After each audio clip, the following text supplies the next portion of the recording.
Aujourd'hui, chers combattants, on va écouter un peu de Valsero, c'est le baleine de Lydie. Moi, je suis en train de faire un direct pour la mobilisation par rapport à Zurich. Genève, pardon, pas Zurich. Genève. Genève 4, opération Kacham 2. C'est samedi le 7, n'est-ce pas, à Genève. Nous serons là pour déloger, n'est-ce pas, le paquet encombrant. Ce paquet-là qui ne veut pas rentrer, mourir au Cameroun. Monsieur Biya, lorsque votre temps est arrivé, vous n'avez d'autre choix que de partir.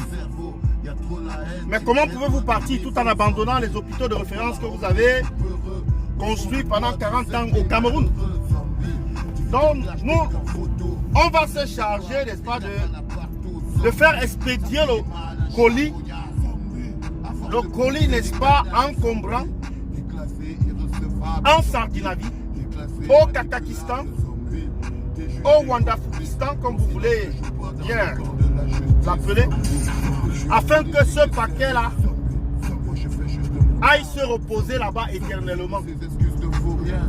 On n'est pas méchant comme vous, monsieur Biya. On n'est pas méchant comme vous, parce que c'est vous combattez même les morts. Vous avez combattu à Idio. Non. Quand quelqu'un meurt, on dépose les armes, quoi. Donc, on arrête le combat. Donc, il faut aller d'ailleurs au Cameroun. Et il faut libérer l'argent des Camerounais. Libérer le patrimoine des Camerounais. Cet argent que vous dépensez sans lendemain. Vous allez au FMI, aller-retour.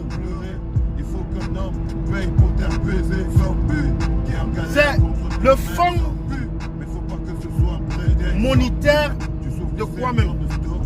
Des incapables. Fonds monétaire des incapables. Le FMI.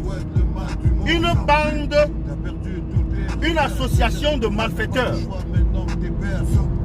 Une association de malfaiteurs, le FMI.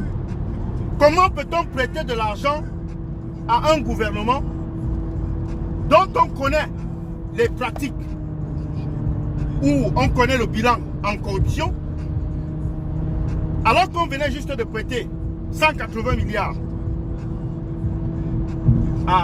de donner 180 milliards pour, n'est-ce pas, lutter contre le Covid-19 ou la Covid. Alors que ce même gouvernement fait semblant d'enquêter sur les malversations financières autour, n'est-ce pas, de la gestion de ce Covid, qu'on a d'ailleurs surnommé Covid-Gate. Ils ont juste commencé à faire les rapports préliminaires. Et le FMI quitte encore Kounia pour leur donner les dos. On sait ce qui se passe. C'est la France qui est à la manœuvre. C'est la France qui se porte garant. C'est la France qui a validé cela. C'est la France qui a avalisé le régime dictatorial pour qu'il puisse avoir les liquidités et continuer à fonctionner et utiliser cet argent pour payer les fonctionnaires. Tout cela aux frais du peuple camerounais qui s'endette sans toutefois profiter de cette dette. Donc, M. Biya, en restant à Genève, continue de gaspiller l'argent des Camerounais avec cette gigantesque, comment je peux dire, délégation de responsables, de ministres, de hauts fonctionnaires qui l'entourent et du personnel de la sécurité. Donc nous allons à Genève ce samedi pour mettre un stop à cela. Et les Suisses n'auront aucun autre choix que de nous accompagner dans cette mission. Donc j'en ai terminé pour aujourd'hui. C'est la mobilisation maximum pour le samedi 7. J'ai déjà mon billet d'avion. Je serai à Genève.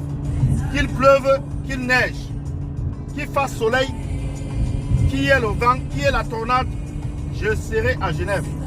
Je suis doublement vacciné. Donc, Covid-19 là, ça me traverse seulement. Donc les gars, rendez-vous à ne pas manquer. Un seul défi que je vous donne. Communiquons sur l'événement du 7. Il faut communiquer, chaque combattant doit communiquer sur l'événement du 7. Si vous ne communiquez pas sur l'événement du 7, on ne va pas réussir à avoir une mobilisation importante. Communiquer. Communiquer pour que les médias suisses soient intéressés, pour que les médias suisses puissent être au rendez-vous. C'est mort là, les gens sont encore sur le Congo-Ça, sur les affaires de ténors, sur les affaires de sang-calaisson, sur toutes sortes d'affaires. On ne parle pas de la manifestation du 7. Donc, c'est urgent, n'est-ce pas, de marteler, de répéter et de partager ce message et de partager ces vidéos. J'en ai terminé sur le baleine de Yigi. Bye bye.